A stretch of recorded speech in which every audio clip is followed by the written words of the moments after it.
فرعون وقت ہارون رشید نے امام موسیٰ کاظم علیہ السلام کو گرفتار کر کے بغداد سے بصرہ منتقل کرنے کے لیے کہا۔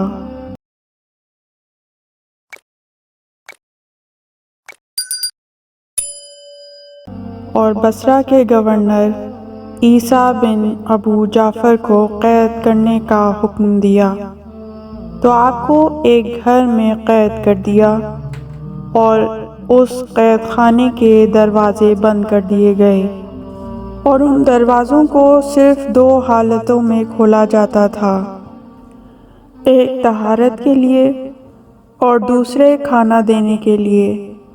امام خداوند عالم کی عبادت میں مشغول رہتے تھے، دن میں روزہ رکھتے اور رات میں نمازیں پڑھتے۔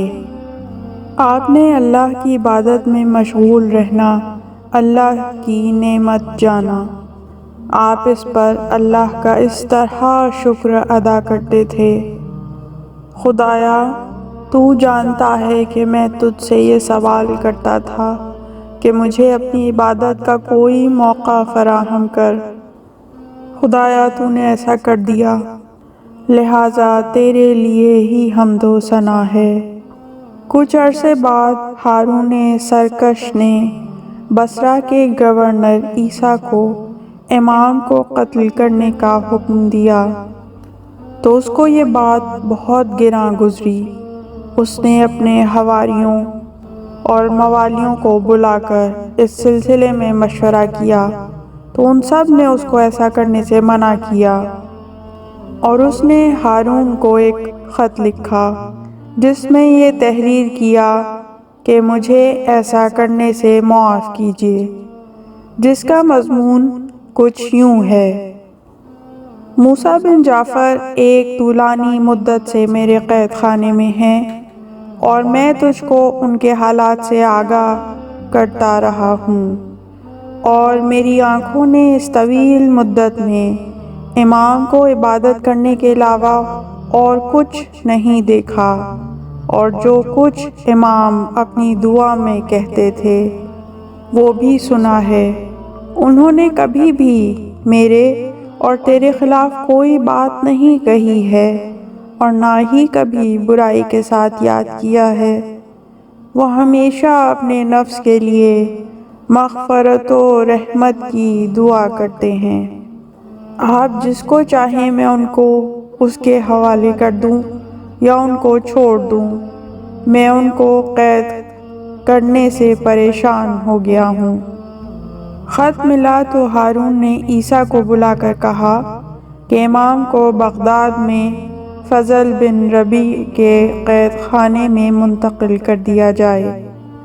جب امام وہاں پہنچے تو اس نے آپ کو اپنے گھر میں قید کر دیا۔ امام عبادت میں مشغول ہو گئے۔ آپ دن میں روزہ رکھتے اور رات میں نمازیں پڑھتے تھے۔ فضل امام کی عبادت کو دیکھ کر مبہوت ہو کر رہ گیا۔ وہ اپنے اصحاب سے امام کے ذریعے اللہ کی عظیم اطاعت کے بارے میں باتیں کرتا۔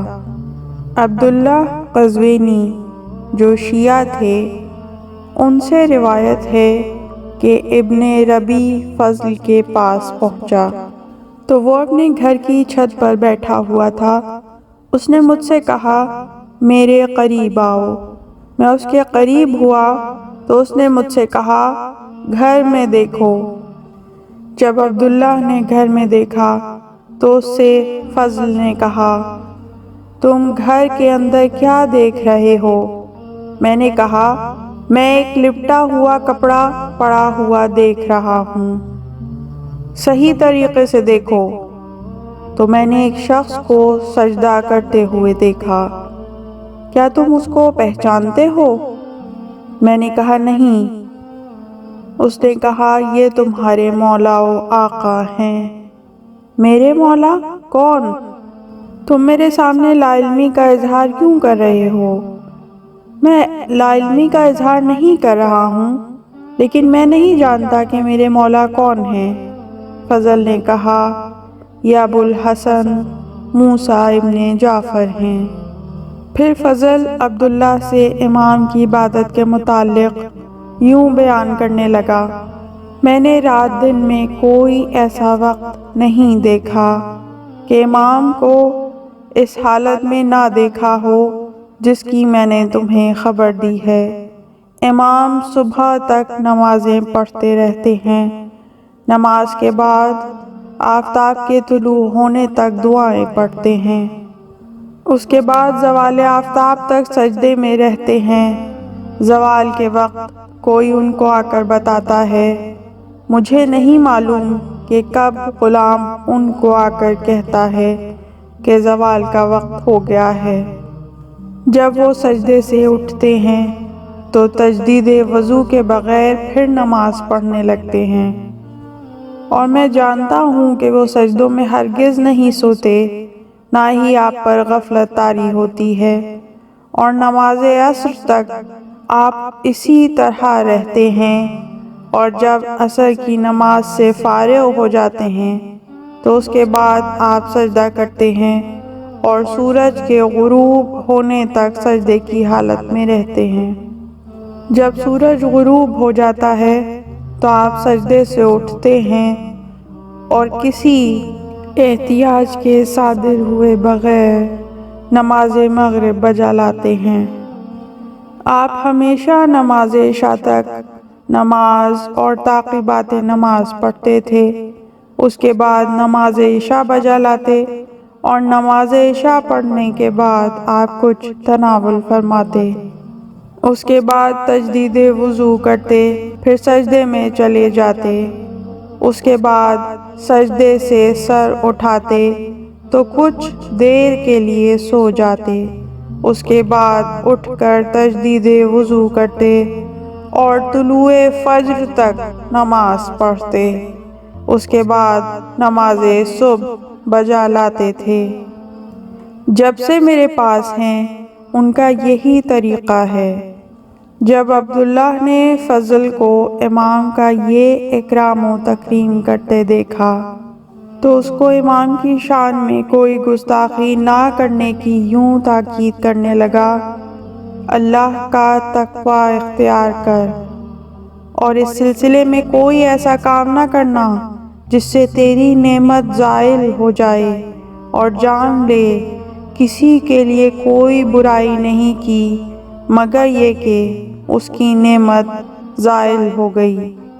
فضل نے کہا، مجھے کئی مرتبہ آپ کو قتل کرنے کا حکم دیا گیا لیکن میں نے قبول نہیں کیا، اور تم جانتے ہو میں کبھی ایسا نہیں کروں گا۔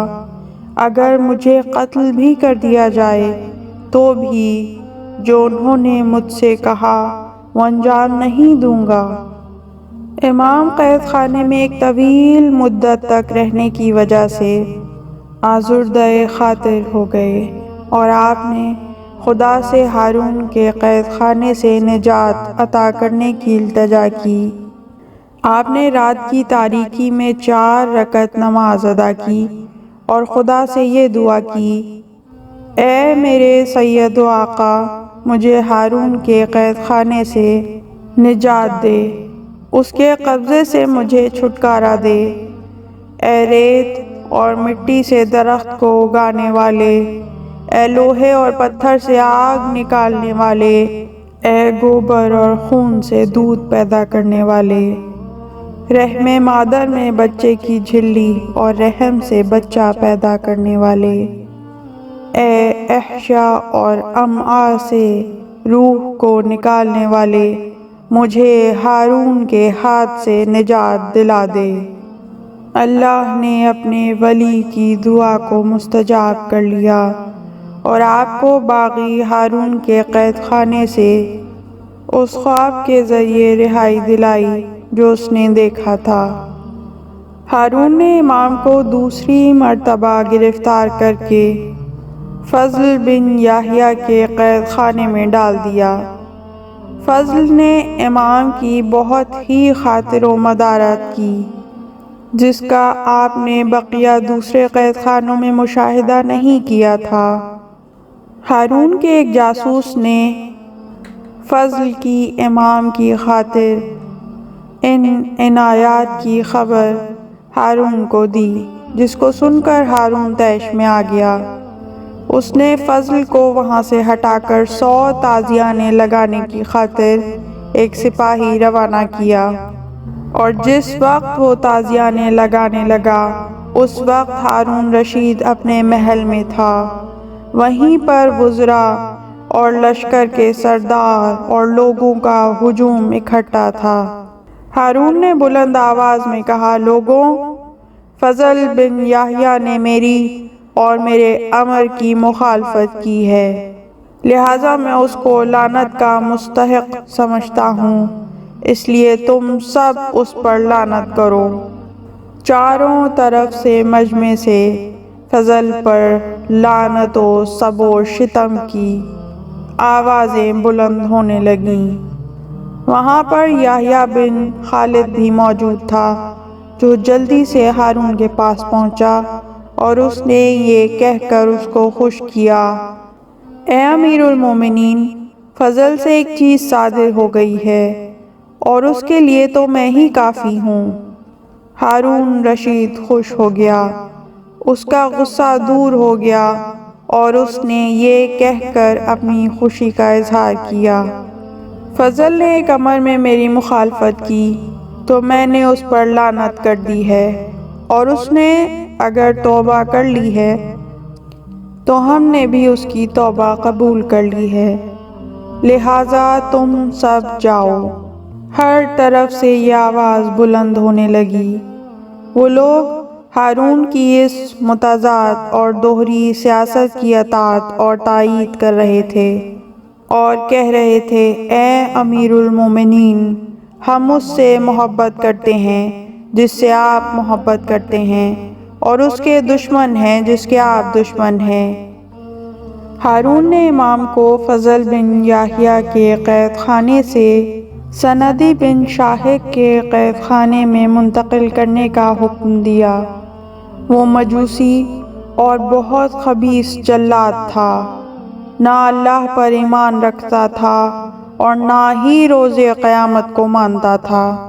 اس نے امام پر بے انتہا سختی کی، یہاں تک کہ امام کو زہر دے دیا، جو آپ کے پورے بدن میں سرائیت کر گیا۔ امام درد و الم سے کراہنے لگے، یہاں تک کہ آپ نے داعی اجل کو لبیک کہہ دیا۔ آپ کی شہادت سے دنیا میں اندھیرا چھا گیا، آخرت آپ کے نور سے منور ہو گئی۔ خدا ہی بہتر جانتا ہے کہ امام پر زمانے کے اس سرکش ہارون کی طرف سے مصائب و آلام کے کیا کیا پہاڑ ٹوٹے۔ ہارون خاندان نبوت سے بہت زیادہ کینہ و حسد رکھتا تھا اور ان کا دشمن تھا۔ امام کی شہادت کے بعد سرکاری انتظامیہ ہارون کو امام کے قتل سے بری الذمہ قرار دینے کے لیے آپ کی شہادت کے اسباب کے سلسلے میں تفتیش کرنے لگی۔ عمرو بن واقد سے روایت ہے کہ رات کا کچھ عرصہ گزرنے کے بعد سندی بن شاہق کا میرے پاس خط پہنچا۔ اس وقت میں بغداد میں تھا۔ میں نے خیال کیا کہ کہیں یہ میرے ساتھ کوئی برا قصد تو نہیں رکھتا ہے۔ میں نے اپنے اہل و عیال کو یہ سب دیکھ کر وصیت کی اور کہا، انا للہ و انا الیہ راجعون۔ پھر میں سوار ہو کر اس کے پاس پہنچا۔ جب اس نے مجھے دیکھا تو مجھ سے کہنے لگا، اے ابو حفص، شاید آپ ہم سے گھبرا گئے ہیں۔ عمرو نے کہا، ہاں۔ سندی نے کہا، گھبراؤ نہیں، خیر کے علاوہ اور کچھ نہیں ہے۔ عمرو نے کہا، میرے اہل و عیال کے پاس ایک قاصد بھیج دے تاکہ وہ جا کر انہیں بتائے کہ کوئی بات نہیں ہے۔ سندی نے حامی بھر لی۔ جب عمرو مطمئن ہو گیا تو سندی نے اسے کہا، اے ابو حفص، کیا تم جانتے ہو کہ میں نے تمہیں یہاں کیوں بلا بھیجا ہے؟ عمروں نے کہا نہیں۔ سندی نے کہا کیا تم موسیٰ بن جعفر کو جانتے ہو؟ عمروں نے کہا ہاں، میں انہیں پہچانتا ہوں اور کچھ زمانے سے میری اور ان کی دوستی ہے۔ سندی نے کہا کیا بغداد میں کوئی یہ قبول کر لے گا کہ تم انہیں جانتے ہو؟ عمروں نے کہا ہاں۔ پھر عمروں نے ان لوگوں کے نام بتائے جو امام کو جانتے تھے۔ سندی نے ان سب کو بلا بھیجا۔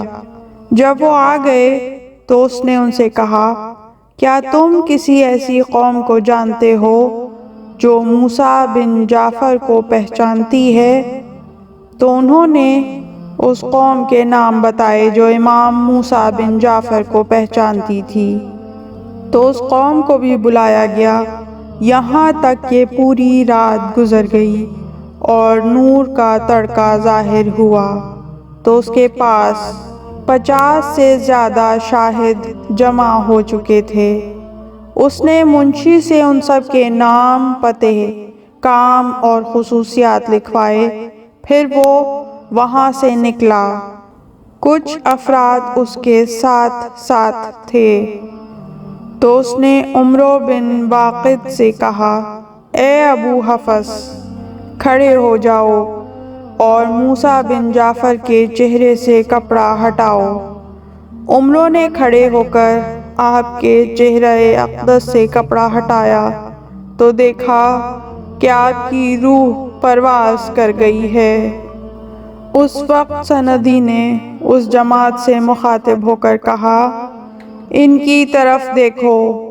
وہ ان کے قریب ہوا اور ان سے کہا تم گواہ رہنا کہ یہ موسیٰ بن جعفر ہیں۔ ان لوگوں نے کہا ہاں۔ پھر اس نے اپنے غلام کو امام کے جسم سے لباس اتارنے کا حکم دیا۔ غلام نے ایسا ہی کیا۔ پھر اس نے قوم سے مخاطب ہو کر کہا کیا تم ان کے جسم پر کوئی ضرب کا نشان دیکھ رہے ہو؟ انہوں نے کہا نہیں۔ پھر ان کی گواہی لکھی اور وہ سب پلٹ گئے۔ اس کے بعد اس نے فقہا اور بڑی بڑی شخصیتوں کو بلا کر امام موسیٰ بن جعفر کے قتل سے ہارون کے بری الذمہ ہونے کی گواہی دلوائی۔ پھر حکومت اور ہارون کے حکم سے امام کے جسد مبارک کو بغداد کے پل پر رکھ دیا گیا تاکہ دور و نزدیک والے سب دیکھ لیں۔ جب گزرنے والوں کی بھیڑ ہٹی تو امام کا روح مبارک ظاہر ہوا۔ ایسا کرنے سے حکومت کا مقصد امام کی اہانت اور شیعوں کو ذلیل و رسوا کرنا تھا۔ حکومت نے اتنا ہی کرنے پر اکتفا نہیں کیا بلکہ اس سے بڑھ کر کمینگی کا یہ ثبوت دیا کہ حکومتی کارندوں کو حکم دیا گیا کہ وہ بغداد کی سڑکوں پر نکل کر یہ اعلان کریں یہ موسیٰ ابن جعفر ہیں جن کے بارے میں شیعہ یہ گمان کرتے ہیں کہ ان کو موت نہیں آئی۔ دیکھ لیں کہ آج موسیٰ بن جعفر ہلاک ہو گئے ہیں۔ اسی طرح انہوں نے یہ کہنے کے بجائے کہ یہ طیب ابن طیب کے فرزند ہیں، اہانت آمیز کلمات کہے۔ علامہ ابن حجر مکی لکھتے ہیں ہارون رشید نے آپ کو بغداد میں قید کر دیا اور تا حیات قید رکھا۔ آپ کی شہادت کے بعد آپ کے ہاتھوں اور پیروں سے ہتھکڑیاں اور بیڑیاں کاٹی گئیں۔ آپ کی شہادت ہارون رشید کے زہر سے ہوئی جو اس نے سندی ابن شاہق کے ذریعے دلوایا تھا۔ امام موسیٰ کاظم علیہ السلام کی شہادت 25 رجب المرجب بروز جمعہ 183 ہجری میں واقع ہوئی۔ اس وقت آپ کی عمر مبارک 55 سال کی تھی۔ آپ نے 14 سال ہارون رشید کے قید خانے میں گزارے۔ شہادت کے بعد آپ کے جنازے کو قید خانے سے ہتھکڑی اور بیڑی سمیت نکال کر بغداد کے پل پر ڈال دیا گیا اور نہایت ہی توہین آمیز الفاظ میں آپ کو اور آپ کے ماننے والوں کو یاد کیا گیا۔ سلیمان بن جعفر ابن ابی جعفر اپنے کچھ ساتھیوں کے ساتھ ہمت کر کے لڑ بھڑ کے امام کے جسد مبارک کو دشمنوں سے چھین کر لے گئے اور ہتھکڑیاں اور بیڑیاں کاٹ کر غسل و کفن کا انتظام کیا، جو حضرت امام علی رضا علیہ السلام نے اپنے اعجاز امامت سے وہاں پہنچ کر ادا کیا۔ پھر سلیمان بن جعفر امام کے شیعوں کے ہمراہ بڑی شان سے جنازے کو لے کر چلے۔ ان لوگوں کے گریباں امام مظلوم کے غم میں چاک تھے اور یہ لوگ برہنہ پا تھے، انتہائی غم و اندوہ کے عالم میں جنازے کو لے کر مقبرہ قریش باب الطین میں پہنچے، جہاں کاظمین میں اب موجودہ روضہ مقدس ہے۔ امام علی رضا علیہ السلام کہ جنہوں نے اعجاز امامت سے مدینہ منورہ سے پہنچ کر غسل و کفن انجام دیا تھا، انہوں نے ہی نماز جنازہ پڑھوائی۔ اس کے بعد آپ نے اپنے والد بزرگوار کو سپرد خاک فرمایا۔ تدفین کے بعد امام علیہ السلام مدینہ منورہ واپس تشریف لے گئے۔ جب مدینے والوں کو آپ کی شہادت کی خبر ملی تو کہرام برپا ہو گیا، نوحہ و ماتم اور تعزیت کا سلسلہ مدتوں جاری رہا۔ انا للہ و انا الیہ راجعون۔ اس طرح کی مزید تحقیقی، علمی اور تاریخی ویڈیوز دیکھنے کے لیے چینل کو سبسکرائب کیجیے اور بیل آئیکن پہ کلک کیجیے۔ ویڈیو کو لائک کریں اور کامنٹس کے ذریعے بتائیے کہ آپ کو ویڈیو کیسی لگی۔ اگلی ویڈیو تک کے لیے خدا نگہدار۔